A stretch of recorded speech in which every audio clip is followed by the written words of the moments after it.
Auto mode is not bad, but most people use it in the worst possible way. And that's why their photos never improve.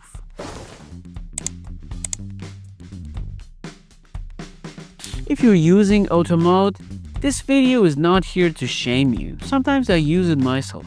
The problem is how you rely on it. Mistake number 1, no understanding. Most people use auto mode without understanding light.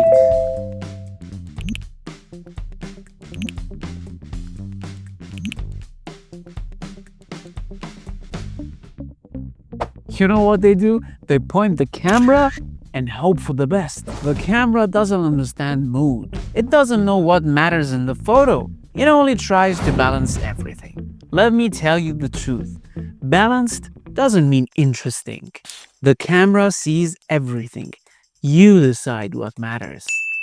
Mistake number 2, no creative control. Do you know what is the problem with that? When you're using auto mode, you're giving up creative control. Depth of field, motion, atmosphere, all of these is decided for you. And when you don't make decisions, your photos look generic, like everyone else's. Your photography improves when you start making choices, even the small ones. I have a question for you. Are you still using auto mode? Be honest. Let me know in the comments. Do you know what is the better approach? Auto mode works the best when you are using it as an assistant, not like a boss. Start by controlling just one thing, aperture or shutter speed. Let the camera do the rest.